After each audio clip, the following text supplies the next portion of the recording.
morning, everybody. We are going to get started here pretty shortly. Before we get started, just so everybody knows, this is recording. This is recording, and we have a quick poll that we would like you guys to take the time to answer the 2 questions. We'll get that to at the end. And then if you have questions, please, again, you'll just find the Q&A box and you'll type in your question and we'll answer those at the end of the presentation. With that, we will get started. Good morning, everyone. Welcome to Thursday. This is our 4th day of our Zooming week of webinars where we're talking about investment opportunities today under Biden. And this is Steve, I'm Rachel, and let's get started. All right. So thanks, Rachel. Where we're going to start today is something that we've been talking about, leading up to this election. And it's one of those things that we've really beaten this horse pretty good, but I just wanted to show one more kind of example of what's going on and why we don't think that who's in power politically really matters to the stock market. So Igor, if you could bring up that first slide. Okay, so here you can see that there's pretty significant shifts in how people feel about the economy depending on who's in power. And you can see it really tends to shift right around election time. I don't know why it would do that, but it does tend to do that. So you can see that during the Obama years that Democrats definitely felt better about the economy than Republicans. And there was a pretty big shot up in Republicans feeling great or good about the economy when President Trump took office.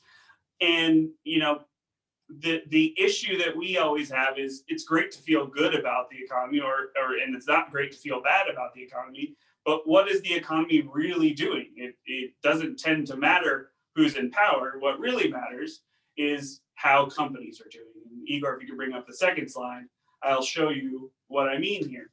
So there you can see what really matters is that companies are growing their earnings, making more profit, and that is really what's driving the S&P 500. You can see we have a number right there in the middle that says 0.97 correlation, which means there is a 97% correlation between how earnings are growing and what the S&P 500 is doing. And the highest correlation we can have. Rachel always loves to ask, we've been practicing, that's her favorite question. Highest we can have is 1.0 or 100%.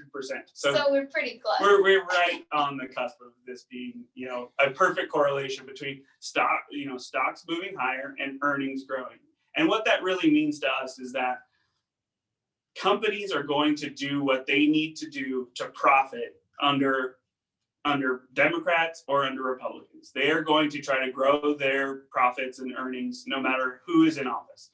They're going to see policies that are coming from those presidents, and they're going to shift if they need to, they're going to shift their operations to match what is going on with those policies so they can continue to grow and continue to appreciate in price.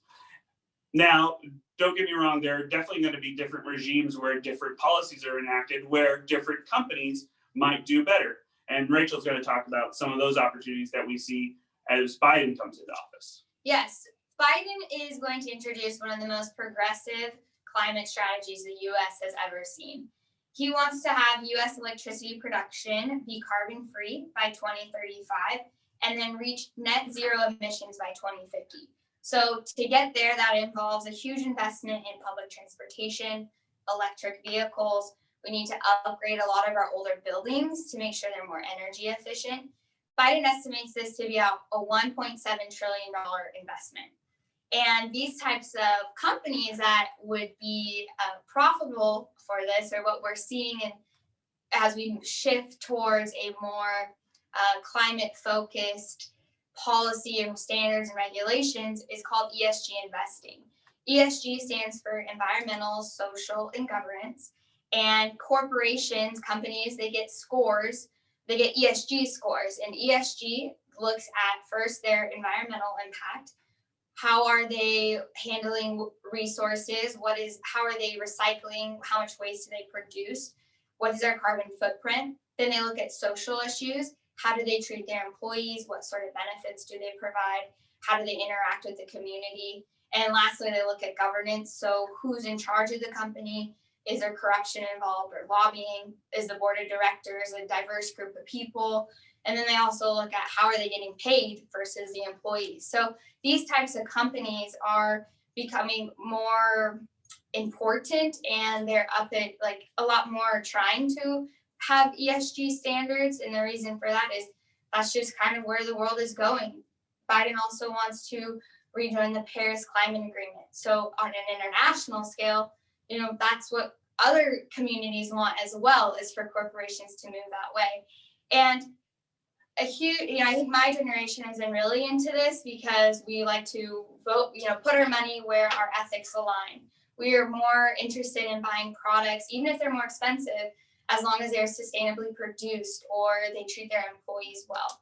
And a big comment. And I think there's a stigma that we've had around ESG investing, because when it first started, really what it meant was, is it environmentally sustainable. All it meant was sustainable investing, but only environmentally focused. And that has shifted over the past couple of years to include, stakeholders, not just the shareholders of the company. It includes everyone in that, who's involved in that company, everyone who lives around where that company is based, all of these different things. And the governance is the biggest issue, I think.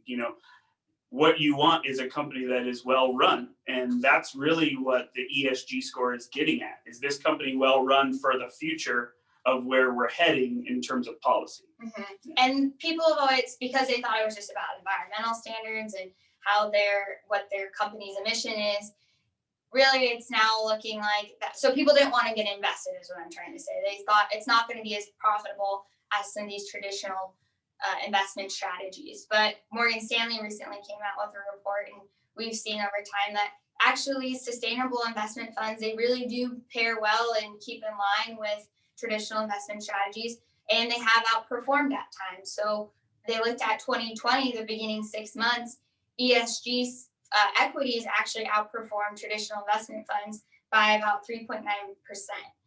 And I think part of that is because, Igor and I, we've been talking about this is, they're focused on the stakeholder, something that's going to keep them long-term as a company. And so they might take less risk in certain areas because, not over leverage themselves. These are good business practices that are going to keep them in the long run a profitable company and out there, And a second thing is that Morgan Stanley also showed that from 2008 to 2018, these stocks also had a little bit less volatility. And again, I think that goes back to the good business practices, things that are going to keep them here longer term. So that being said, ESG investing could be an opportunity for you if that is something that you align with. I wouldn't suggest this if you don't have a conviction in it or believe in it. It could be a portion of your portfolio, but it is a long-term strategy, and I think it will work over time. But then again, they thought during Obama, they thought ESG was also going to do really well, but solar really didn't do that well. So, it's going to go up and down. But again, ESG investing isn't just solar companies. It's not just clean energy. Yeah, and I think Rachel hit it with the conviction kind of side of things. There's going to be times when ESG outperforms and underperforms. If you don't have a conviction and you see it underperform for 3 or 4 or 5 years, you're going to get out of it. But if you have that conviction, then we have models that can align your values with what you're investing in. And I think that's really the crux of the issue. And the other thing to think about ESG wise is it's not just a US story, it's an international story. The Paris Climate Agreement, the stringent nature of the policies in Europe, the US companies that are ESG, they know that they have these policies elsewhere. They know that they have to follow those examples and move their businesses forward. So I think ESG is not just a US story, it's a global story, and it will continue to be. And along with that, international is kind of the next place I want to take this.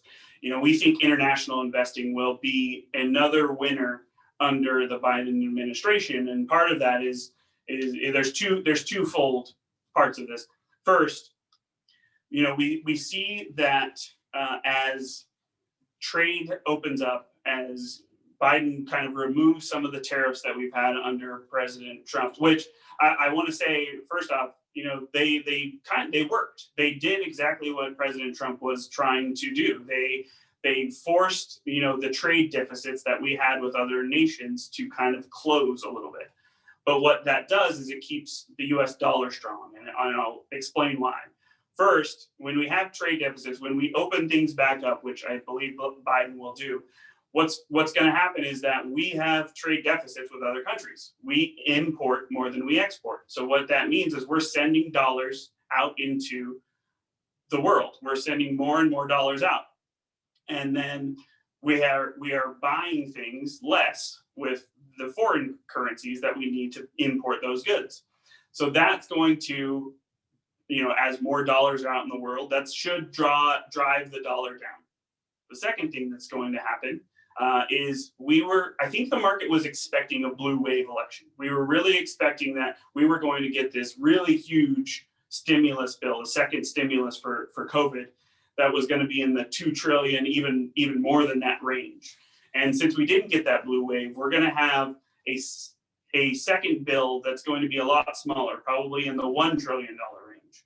And what that means is that the Fed and Treasury is going to have to be a lot more accommodative with their policies moving forward. And that should also keep the dollar and drive the dollar down. It should keep it low.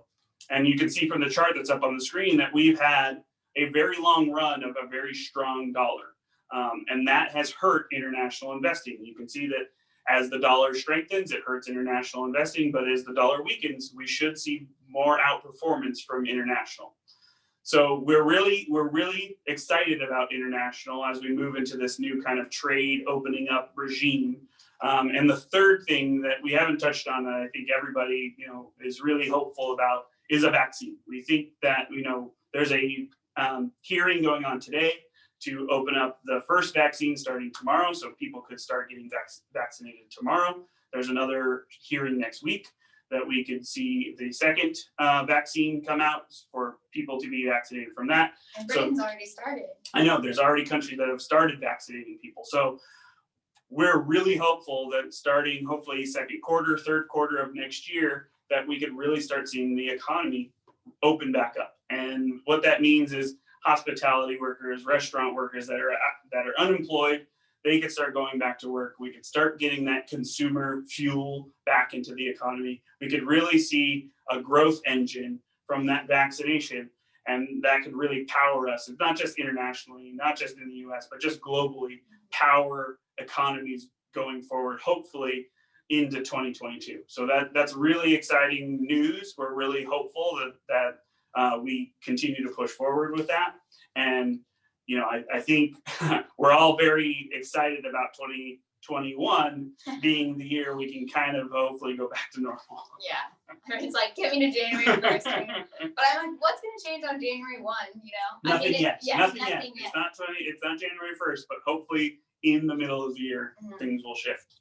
And regardless of what theme you choose for your investment strategy, one thing we do want to touch on, and we've said this before, and we're going back to it, and it's interest rates. They are low, and that means that these income producing assets that we traditionally have relied on are not doing the same as they've done in the past. And yesterday, Igor did a really great job showing this in some graphs. And if you haven't had a chance or you didn't watch it yesterday, we'll have a recording available, and I recommend just watching the last few minutes if you don't want to watch the whole thing. But the whole thing was good too. But anyways, what he said is that you can't rely on, maybe that 60-40 stock to bond allocation anymore with interest rates as being as low as they are. So if you're in the retirement years where you're taking income and you're relying on that, well, we might need to revisit your plan and look at, okay, do you need to take a little bit more risk to make sure that by the time you reach 90, by the time you pass, you either spent all your money or at least you had a little bit extra. We want breathing room, and the time to do it is now before you get to that point where it's better to plan and do those things today than to wait and not take enough risk, and then you're going to run out of money. We talk about the plan here in the office, but what we really mean is planning. It's not just the plan is here and then that gets you to 30 years or 40 years, however long the plan is supposed to go. It's the planning, and every year that planning changes depending on the investment environment, depending on your situational needs, your risk tolerance, all of those things. And you need to have that plan in place so that you can do the planning to get the plan to the end. Mm-hmm. Yeah, we just don't know, obviously, how long interest rates are going to be this low. But once they start to go back up, we revisit the plan again. And just like Steve said, it's planning. Yeah. So with that, I think take some questions now. So one question I have is, how do you feel about growth versus value? Do you feel like there will be the same shift that you mentioned in EM and US stocks? Yeah, I think depending on the reopening of the economy, depending on how much fuel gets into the fire of, GDP of the United States and internationally, the growth that we see, what value does well in a high growth environment. And we haven't had that for a long time. I mean high growth from a GDP perspective. The economy is really going. That means that banks are lending more, and there is just a fuel under that value that we could see. Now, the issue that I see is it's not like a regime shift that we've seen in the past, where for a long time value outperforms and then a long time growth outperforms. In 2000, when growth was killing, that was because it was indiscriminate buying. People were saying, oh, that's a .com. All you had to do was have .com in your name, and you got bought at whatever price. It didn't matter what your earnings were. It's just, we're going to buy it because it says .com in the name. Today, the growth companies are these huge companies making giant earnings. So it's really hard to see a regime shift away from that as long as those companies continue to earn as much as they do. But I think in small portions, in small movements of the market, when we do see these high growth times, especially if we reopen the economy with the vaccine and everything, I could really see value outperform in a short time frame. And so that's why we're tactically kind of moving that direction. As of right now, we're still kind of we're a little bit tilted towards growth, but I could see that shift if we see more of a growth regime in terms of GDP. How much of a portfolio investment, how much should ESG make up of a portfolio? Well, if you have conviction, it should be all of it. That's kind of the whole point. Rachel brought it up, and she wrote a great blog about this not too long ago that's on LinkedIn if you really want to kind of dive into why she has conviction in it. But if you're convicted, the whole point is, if you're aligning your values with what you're investing in, you're going to hold on to it through the good and the bad, because you have that conviction in the companies that you're investing in. Yeah, the best investment strategy is the one that you're going to stick to. For me, that's ESG investing, because I really believe that in the long term, I want to see these companies succeed that are implementing sustainable and practices. They're being good environmental stewards. They're good benefits for their employees. A company is only going to be as good as its employees want to be there, to be honest. If you don't like where you're working, why would you stay? And I think also goes back to the governance. Companies really do have a strong foothold in America. They have a large voice, and a part of that is the people who are in charge of these companies. And who's the voice that we want to be hearing in the long run, not the short term? And for me, it's a lot about, who do they care about? Do they care about just themselves and their profits? Or do they care about the grand scheme of things? Because at the end of the day, I'm 26. I'm going to be here for a while. So I want to make sure that the companies that are there when I'm there, they're long-standing, but they're also, my environment is still here. I can still go to Yosemite and see Half Dome. I can, that's not going to be an issue. And so if you're 100% on board with this, then yeah, all of your investments, I think, should be that way. And it's not like, again, you're diversified still. You still have a great asset allocation. It's just a different approach, and it's all about voting with your dollar.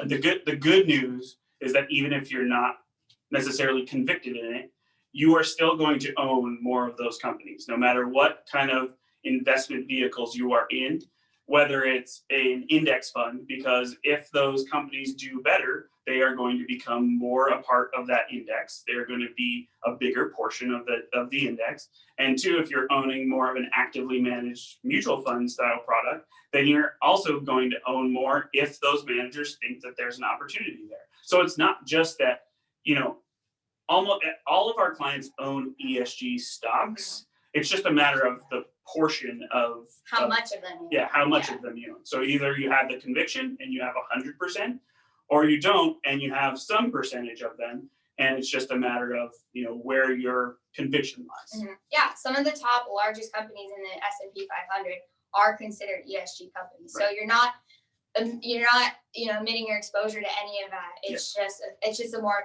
thematic approach. Correct. The next question is, what do you see as the biggest risk for investors in 2021? Just in 2021, I would say if the economy doesn't open up, that would be the biggest risk just in the next year. It is, if that opening up goes from second quarter to third quarter to fourth quarter all the way into 2020, the market is forward looking. So right now they're forward looking and saying, we think the economy is going to open up hopefully in second quarter, third quarter. If that gets pushed back, that's going to be the biggest risk.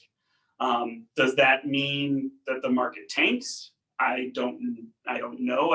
I wouldn't think so, because we're still on track to reopen. It's just a matter of how much does that hurt what we've pulled forward in terms of returns today going into next year. Yeah, that would be mine. That's all the questions. So the poll? Yeah. Yes, let's bring up the poll. See how everybody did. I gave the answers. So if you waited, you cheated, but that's okay.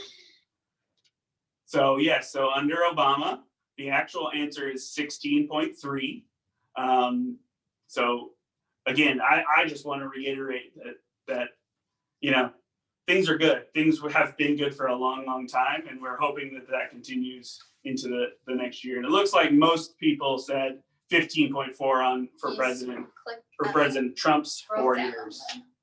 And that's actually 7.5. Wow. Actually 15.4. So we've got both sides of the equation we're off on the low side. So everyone who answered should be pretty happy with how things went. Maybe a lot of pessimists on the call. Yeah. All right. Well, thank you everybody for tuning in. I hope you enjoyed our talk about investment opportunities. And if you have questions, please feel free to reach out to Steve or I or your financial advisor, whoever. And just so you know, for tomorrow is our last day for Zoom in week. We have Good News Friday with Mike and Diana. It's going to be nothing but good news. And I think it's mostly about KWB and what's been going on with us, even in this crazy 2020. So we have some exciting news I want to share with you. So join us tomorrow at 11. And with that, we hope to see you tomorrow. Thanks. Bye.